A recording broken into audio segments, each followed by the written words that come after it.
बीरबल की खिचड़ी। तो दोस्तों वीडियो को लास्ट तक जरूर देखना और वीडियो को लाइक और सब्सक्राइब जरूर कर देना। रात्रि भोज के उपरांत बादशाह अकबर बीरबल को साथ लेकर यमुना तट पर टहल रहे थे। उनके साथ सुरक्षा हेतु कुछ सैनिक भी थे। वो जनवरी का महीना था और दिल्ली में शीतलहर बह रही थी। कड़ाके की ठंड में यमुना नदी का जल बर्फ के समान ठंडा हो चुका था। अकबर को जाने क्या सूझी कि उन्होंने अपनी उंगली यमुना के जल में डाल दी। ठंडक का एहसास होते ही उन्होंने फौरन अपनी उंगली जल से बाहर निकाली और बोले, बीरबल, इस मौसम में यमुना का पानी बर्फ के समान हो जाता है। इसमें एक उंगली डालना मुश्किल है। यदि किसी को इस पानी में थोड़ी देर भी रहना पड़ जाए तो वो जीवित नहीं बचेगा। क्यों, क्या कहते हो?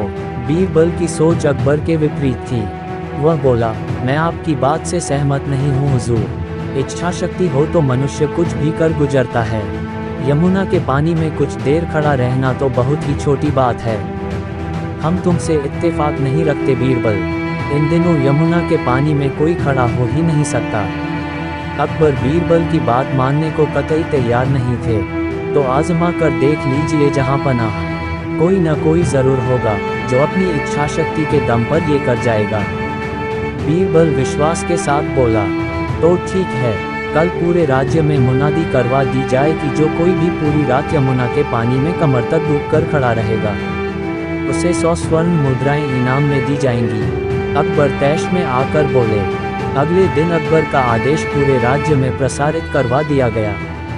कुछ दिनों तक ये चुनौती स्वीकार करने वाला कोई सामने नहीं आया।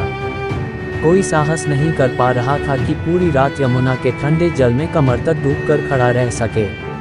अकबर के राज्य में एक निर्धन धोबी भी रहता था। उसकी मां का स्वास्थ्य बहुत खराब था, किंतु पैसों की तंगी के कारण वह उनका इलाज नहीं करवा पा रहा था। जब उसने यह मुनादी सुनी तो पैसों के लिए यमुना में खड़े होने की चुनौती स्वीकार कर ली। वह रात भर अकबर के सैनिकों की निगरानी में यमुना में कमर तक पानी में डूबकर खड़ा रहा। भोर होते ही सैनिक उसे लेकर अकबर के सामने हाजिर हुए। अकबर के लिए ये यकीन कर पाना मुश्किल था। उन्होंने धोबी से पूछा, तुम सारी रात यमुना के पानी में कैसे खड़े रह पाए? जहाँपनाह, मैं रात भर आपके महल में जल रहे दीपक को देखता रहा और इस तरह पूरी रात गुजर गई। धोबी बोला। ये सुनकर अकबर का पारा चढ़ गया और वे बिफरते हुए बोले, ओह, तो तुम सारी रात महल के दीपक से गर्मी लेते रहे। ये तो तुमने बेईमानी की है। तुम इनाम के नहीं बल्कि सजा के हकदार दो। सैनिकों, इसे बंदी बना लो। निर्धन धोबी को कारागार में डाल दिया गया। जब ये बात बीरबल को पता चली उस दिन वह दरबार नहीं गया। दरबार से बीरबल को नदारत पाकर अकबर ने एक सैनिक को उसे बुलवाने उसके घर भेजा। सैनिक ने वापस आकर अकबर को बताया कि बीरबल ने भोजन नहीं किया है। वह खिचड़ी बना रहा है, खाकर वह दरबार में हाजिर हो जाएगा। समय गुजरता गया। सुबह से दोपहर और दोपहर से शाम हो गई, लेकिन बीरबल दरबार में हाजिर नहीं हुआ। बीरबल कभी ऐसा नहीं करता था।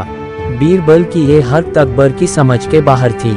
समय गुजरता गया। सुबह से दोपहर और दोपहर से शाम हो गई, लेकिन बीरबल दरबार में हाजिर नहीं हुआ। बीरबल कभी ऐसा नहीं करता था। बीरबल की ये हरकत अकबर की समझ के बाहर थी। ये नज़ारा देख अकबर हैरत में तो पड़े ही, साथ ही क्रोधित भी हुए। क्रोध में लाल पीले होते हुए उन्होंने बीरबल से पूछा, ये क्या है बीरबल? तुम अब तक दरबार में हाजिर क्यों नहीं हुए? मैंने खबर भिजवाई थी जहाँपनाह कि मैं खिचड़ी बना रहा हूँ, खाकर दरबार में हाजिर हो जाऊंगा। देखिए, सामने पेड़ पर लटके घड़े में खिचड़ी पक रही है। पेड़ पर लटके घड़े की ओर इशारा कर बीरबल ने उत्तर दिया, ऐसे कोई खिचड़ी बनाता है? पेड़ के नीचे जल रही आग से ऊपर लटके घड़े की खिचड़ी कैसे पकेगी? अकबर चिल्लाए। जब यमुना में खड़े धोबी को इतने दूर स्थित महल में जल रहे दीपक से गर्मी मिल सकती है, तो इस तरह भी खिचड़ी पक सकती है हुजूर। यहाँ तो आग उस दीपक की तुलना में निकट ही है। बीरबल झट से बोला। बीरबल की बात सुनकर अकबर का गुस्सा शांत हो गया। वे समझ गए कि बीरबल ने ये स्वांग उन्हें धोबी के साथ हुए अन्याय की बात समझाने के लिए किया है।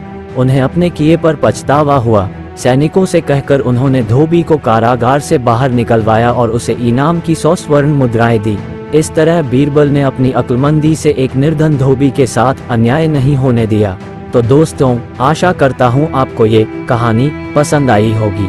तो आप हमारे चैनल को लाइक एंड सब्सक्राइब कर दीजिए और अपने दोस्तों के साथ भी शेयर कर दीजिए। धन्यवाद।